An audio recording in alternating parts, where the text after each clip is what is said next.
Teheran, November 1979. Seorang diplomat Amerika digiring keluar dari gerbang kedutaan. Sehelai kain menutup matanya.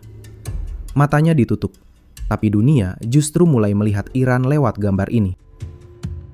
Di sekelilingnya, ratusan tangan terangkat di udara musim dingin. 66 warga Amerika disandra di halaman kedutaan itu. 52 di antaranya akan ditahan selama 444 hari. Dan dari krisis itulah lahir sebuah rezim yang hampir setengah abad kemudian masih berdiri. Gambar itu mengelilingi dunia, dan sejak hari itu, cara kita memandang Iran nyaris tak berubah. Kerumunan yang marah, ulama yang berkhotbah tentang musuh asing, rudal yang melintas di langit Timur Tengah. Namun apakah rezim ini bertahan karena kemarahan itu, atau karena sesuatu yang lebih kalkulatif dan tertata? Mengapa sanksi selama puluhan tahun tak meruntuhkannya? Dan mengapa gelombang protes yang berkali-kali datang selalu surut kembali? Mari kita telusuri kenapa Republik Islam begitu sulit digulingkan.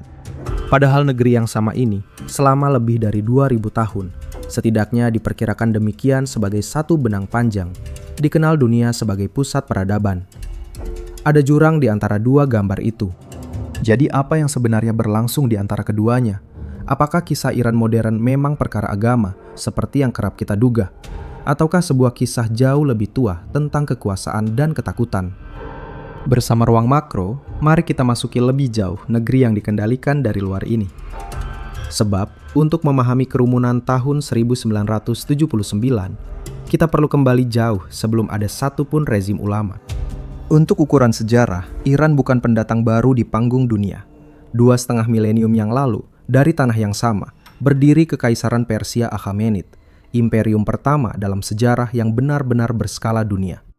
Membentang dari Balkan sampai lembah Indus, antara sekitar 550 hingga 330 sebelum era kita. Ia meninggalkan sistem jalan, pos, dan administrasi yang kemudian menjadi cetak biru bagi imperium-imperium sesudahnya. Namun imperium manapun tunduk pada hukum yang sama. Ia bangkit dan ia surut. Dan ketika Persia surut, posisinya di peta tidak ikut surut. Tanahnya tetap terjepit di persilangan jalur dunia. Dari posisi itulah seluruh persoalan modern Iran bermula. Tahun 1800, Iran diperintah dinasti Qajar, dinasti yang akan bertahan hingga 1925, dan di kedua sisinya, dua imperium sedang mengembang cepat. Di utara, Kekaisaran Rusia sudah lama menginginkan satu hal yang tidak dimiliki geografinya, pelabuhan yang tak membeku di musim salju. Laut Kaspia dan tanah-tanah di sekitarnya adalah jalan ke selatan. Dalam dua gelombang perang di awal abad ke-19, Rusia memukul Iran dengan telak.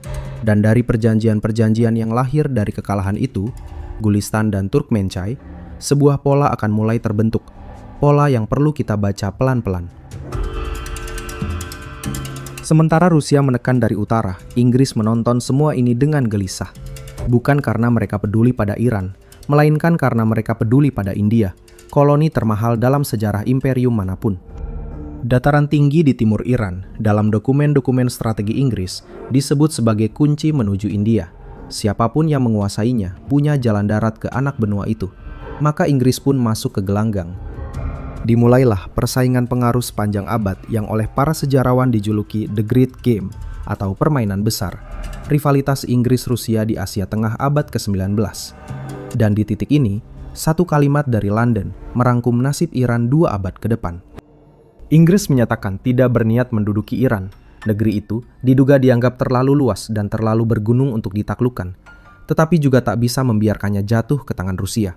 Kesimpulannya sederhana, Iran cukup dikendalikan dari luar. Ervan Abrahamian, sejarawan Iran Armenia, di bukunya A History of Modern Iran yang terbit lewat Cambridge University Press, menggambarkan posisi ini dengan satu istilah lugas. Iran menjadi negara penyangga atau buffer state, yaitu negara yang dibiarkan merdeka secara nominal untuk memisahkan dua kekuatan besar agar tidak bentrok langsung. Cukup merdeka untuk tidak perlu diurus, cukup lemah untuk tidak bisa menolak. Inilah formula yang akan kita sebut kendali tanpa penaklukan. Bagaimana bentuk kendali semacam itu dalam praktik? Jawabannya bukan tank, melainkan kontrak. Raja-raja dinasti Qajar yang kas negaranya kering menemukan cara termudah mendapat uang tunai. Menjual hak eksklusif atas sektor ekonomi kepada orang asing. Istilah resminya konsesi, yaitu pemberian hak eksklusif atas suatu sektor ekonomi kepada pihak asing sebagai imbalan uang tunai dibayar di muka. Telegraf, perbankan, bea cukai, perikanan, jalur kereta, satu persatu digadaikan.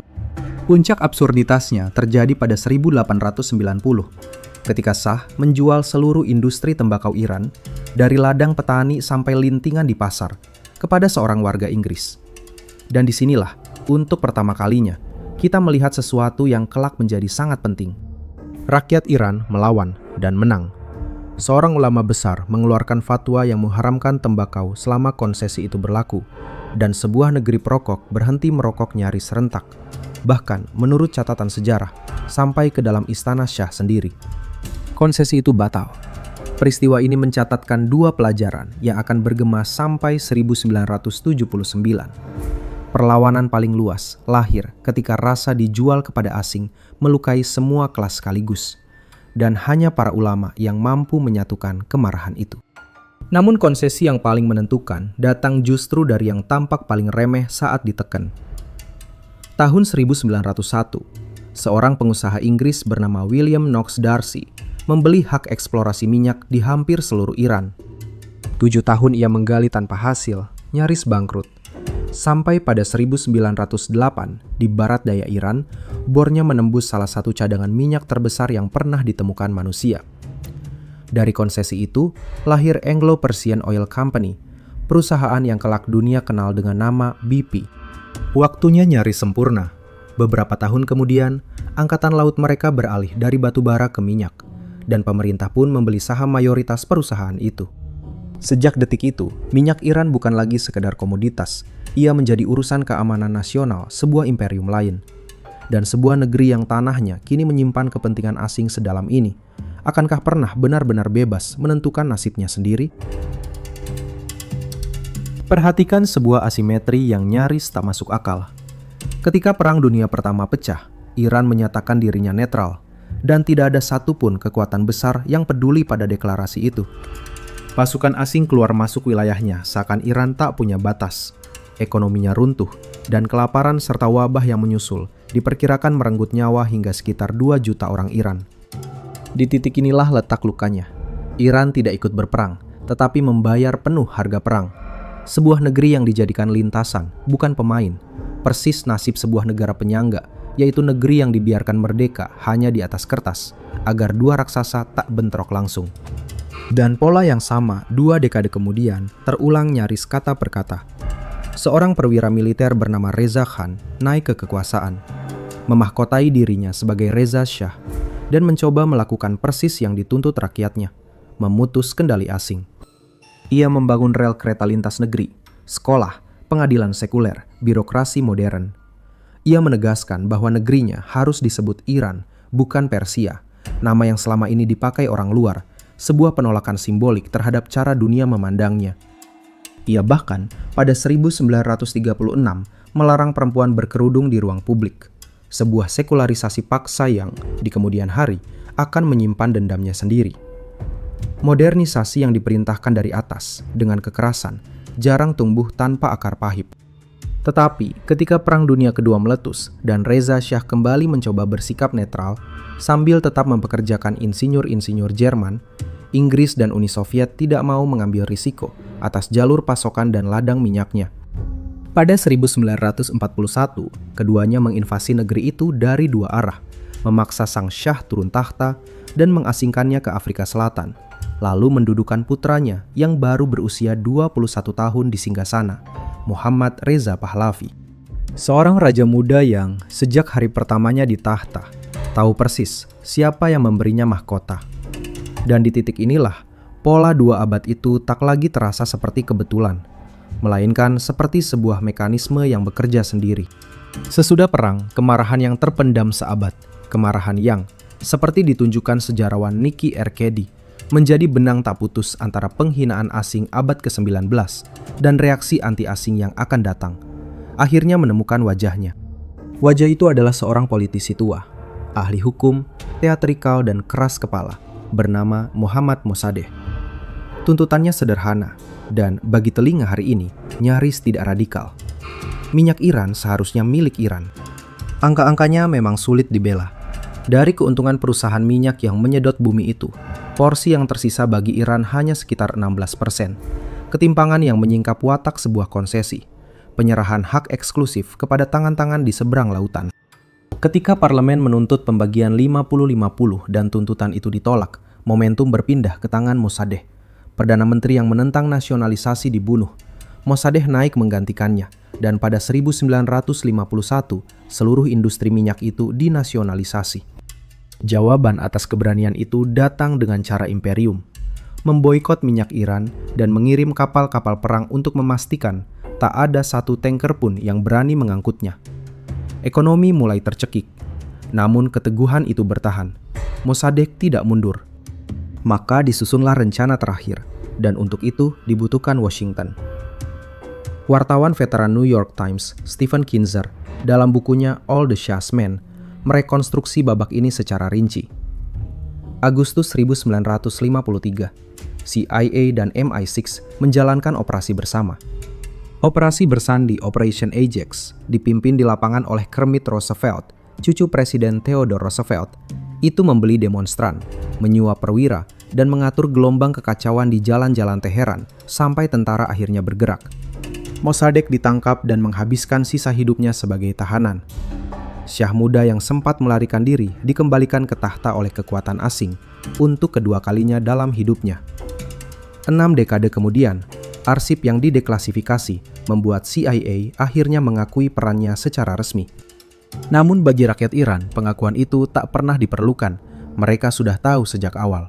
Sebab yang digulingkan bukanlah seorang perdana menteri belaka, melainkan bukti bahwa jalan damai dan demokratis untuk lepas dari kendali asing telah dicoba, lalu digagalkan oleh negara-negara yang paling lantang mengkhotbahkan demokrasi. Sebelum kita bicara tentang kemarahan, kita perlu berhenti sejenak dan bersikap adil.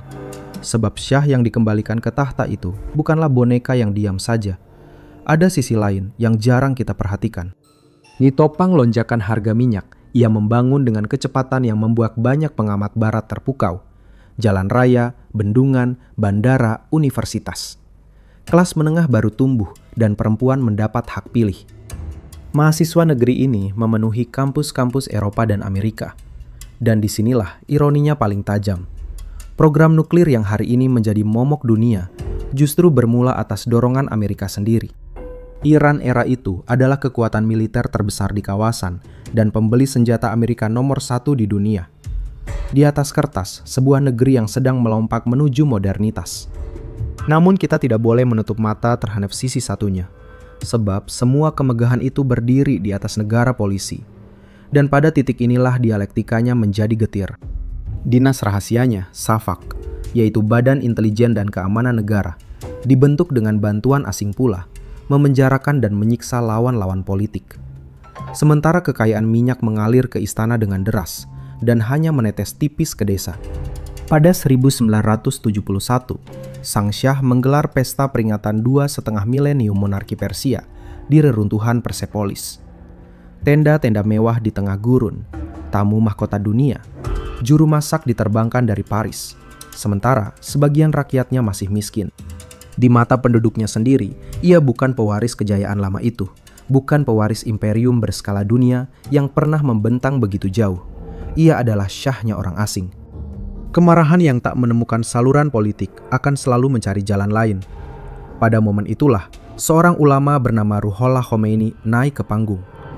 Untuk memahaminya, kita perlu mendengar apa yang betul-betul ia ucapkan. Yang menarik dan sering luput dari kita, pidato-pidato Khomeini sejak 1960-an nyaris tidak terdengar seperti khotbah. Ia terdengar seperti rangkuman dari seluruh cerita yang baru saja kita telusuri. Kemarahannya bukan pertama-tama soal teologi, melainkan soal kedaulatan. Tentang minyak yang diangkut keluar sementara rakyat direndahkan. Tentang penguasa yang menjual negeri. Tentang tangan-tangan asing yang silih berganti. Inggris dulu, Amerika, dan Soviet kini. Michael Axworthy, mantan diplomat yang menulis Revolusionary Iran, menunjukkan bagaimana Khomeini memadukan dua bahasa yang masing-masing sudah berbahaya. Bahasa anti-imperialisme yang sedang membakar sepertiga dunia, dan tradisi Syiah tentang kaum tertindas yang bangkit melawan penindas. Lengkap dengan penghormatan pada kemartiran. Dan di titik inilah kita menyentuh sesuatu yang jarang disadari. Apa yang kita kira fanatisme religius kerap merupakan bekas luka struktural dari berabad kendali asing tanpa penaklukan. Ketika rejim menangkap lalu mengasingkannya, mesin itu malah menyala kian kencang. Khotbah-khotbahnya diselundupkan kembali dalam bentuk kaset, digandakan dari masjid ke masjid, sampai suara seorang buangan terdengar lebih dekat daripada suara raja di istananya sendiri. Akhir 1970-an, semua sumbu itu bertemu. Protes meluas melampaui satu kelompok. Pedagang pasar, buruh, mahasiswa, kaum intelektual, para ulama. Persis pola yang sudah kita kenali sewindu sebelumnya. Disatukan bukan oleh ideologi, melainkan oleh satu kesimpulan. Darurat militer gagal. Tentara yang menembaki kerumunan malah melipat gandakan kerumunan berikutnya. Dan pukulan penentunya datang dari tempat paling ironis. Para pekerja minyak mogok serentak dan mencekik keuangan rezim dari dalam. Januari 1979, Mohammad Reza Shah meninggalkan negeri itu dengan alasan berlibur dan tak pernah kembali. 2 minggu kemudian, Khomeini mendarat di Teheran, disambut lautan manusia yang ditaksir mencapai jutaan orang. Monarki 2,5 milenium menutup buku, bukan lewat kudeta, melainkan oleh kehendak penduduknya sendiri. 11 bulan kemudian, pada 4 November 1979, mahasiswa revolusioner menyerbu kedutaan Amerika. Persis adegan pembuka kita. Sehelai kain menutup mata sang diplomat. Ratusan tangan terangkat di udara musim yang membeku. Sebuah drama yang, dengan 52 sandera selama 444 hari, sampai hari ini membekukan hubungan kedua negara. Pertanyaannya kini, apakah luka yang menempa mesin bertahan ini pernah benar-benar sembuh? Namun bagian terpenting dari cerita ini baru tiba setelah kamera-kamera dunia pergi. Sebab yang dibangun di atas puing monarki bukan sekedar rezim baru, melainkan sebuah tata kekuasaan yang hanya bisa dipahami sebagai jawaban langsung atas 2 abad kendali tanpa penaklukan. Di puncaknya duduk seorang pemimpin tertinggi, seorang ulama bukan politisi, yang diposisikan sebagai penjaga terakhir, memastikan tidak ada kekuatan luar maupun dalam yang bisa membajak negara lagi, seperti yang terjadi berulang kali sepanjang abad ke-19. Doktrin yang menopangnya disebut Velayat-e Faqih, atau perwalian sang ahli hukum agama. Gagasan bahwa selama tak ada imam yang sempurna, otoritas tertinggi negara berada di tangan seorang ahli hukum Islam. Sebuah landasan yang belum pernah dipraktikkan sebesar ini sebelumnya. Dan inilah letak yang jarang disadari. Di bawah sang pemimpin, ada demokrasi yang sungguh-sungguh berjalan. Rakyat memilih presiden, memilih parlemen, bahkan memilih dewan pakar, yang secara teori berwenang mengangkat dan memberhentikan pemimpin tertinggi itu sendiri. Tetapi setiap pintu demokrasi itu dijaga oleh saringan. Dewan-dewan keagamaan yang ditunjuk sang pemimpin sendirilah yang menentukan siapa yang boleh mencalonkan diri dan undang-undang mana yang boleh berlaku. Rakyat bebas memilih, tetapi dari daftar yang sudah dipilihkan. Para pengamat menyebutnya demokrasi tersaring, sistem di mana kedaulatan rakyat itu nyata, tetapi senantiasa tunduk pada lapisan lebih tinggi yang tak dipilih. Suara boleh riuh, namun batas-batasnya sudah digambar terlebih dahulu. Dan lapisan terakhirnya bersifat militer. Di samping tentara reguler berdiri Korps Garda Revolusi, sebuah kekuatan dengan pasukan, ekonomi, bahkan program rudalnya sendiri. Sebuah negara di dalam negara yang tidak tunduk pada rantai komando biasa. Struktur-struktur paralel ini sengaja dirangkap satu di atas lain. Seperti dikatakan seorang pengamat, melenyapkan 100 pejabatnya sekalipun hanya akan memunculkan 100 penggantinya. Sebab tidak ada satu titik pun yang bila jatuh akan meruntuhkan seluruh bangunan. Artinya, ini bukan sistem yang dirancang untuk efisien. Ini sistem yang dirancang untuk tidak bisa dikudeta oleh siapapun dari manapun. Setiap kelemahan yang dulu membuat negeri ini mudah dikendalikan dari luar, kini telah ditambal dengan sengaja. Ironinya tidak sulit ditemukan. Sebuah sistem yang lahir untuk membebaskan rakyat dari kendali asing, kini mengendalikan rakyatnya sendiri dengan sangat ketat. Dan sejumlah survei, termasuk yang dilakukan lembaga riset di pengasingan, memperkirakan mayoritas besar warga hari ini tidak lagi menghendaki rezim ini. Gelombang protes datang dan pergi, dijawab dengan peluru dan penjara, lalu datang lagi. Namun kita harus jujur pada kompleksitasnya. Rezim ini bertahan tak semata karena represi, dan menyederhanakannya sebagai tirani belaka hanya akan menutupi kebenaran yang jauh lebih pahit. Ia bertahan karena rancangannya memang dibangun dari pelajaran 2 abad. Kontinuitas yang, seperti telah ditunjukkan Nikki Keddie di depan, menautkan penghinaan asing abad ke-19 dengan reaksi anti-asing rezim modern. Yang perlu kita tambahkan adalah konsekuensinya. Benang itu tak bisa dilepaskan begitu saja, tanpa menyentuh seluruh bangunan yang bertumpu di atasnya. Setiap tambalan yang menutup celah dari luar, sekaligus menutup jalan bagi perubahan dari dalam. Inilah paradoks pahitnya. Benteng yang melindungi rakyat dari penjajah asing, kini mengurung rakyat itu sendiri, dan pintu keluarnya digembok dari dalam. Kekuatan luar yang berhitung untuk menggulingkannya, kini menghadapi paradoks yang persis sama, seperti kekuatan asing di awal abad ke-19. Negeri ini terlalu besar untuk ditaklukkan, dan kali ini, ia juga sudah belajar untuk tidak bisa dikendalikan. Maka kembalilah kita pada gambar-gambar di awal tadi. Kerumunan, para sandera, para ulama, rudal. Setelah menempuh 2 abad cerita, gambar-gambar itu sama sekali tidak berubah. Yang berubah adalah cara kita membacanya. Di baliknya ada 80 juta orang yang oleh banyak pengunjungnya digambarkan hangat, terpelajar, dan bangga pada peradabannya. Terjebak di antara penguasanya sendiri dan kekuatan luar yang tak pernah berhenti berkepentingan atas tanah mereka. 2 abad lalu jebakan itu bernama permainan besar. Hari ini namanya sanksi, program nuklir, dan perang bayangan. Barangkali pertanyaannya tak lagi mengapa negeri ini menjadi seperti ini. Sejarah panjang tadi sudah menjawabnya. Yang tersisa, jika sebuah bangsa pernah 2 kali merebut negerinya kembali dari tangan yang lebih kuat, mungkinkah pola 2 abad ini diputus oleh generasi sekarang? Dan kisah kendali tanpa penaklukan itu akhirnya benar-benar selesai?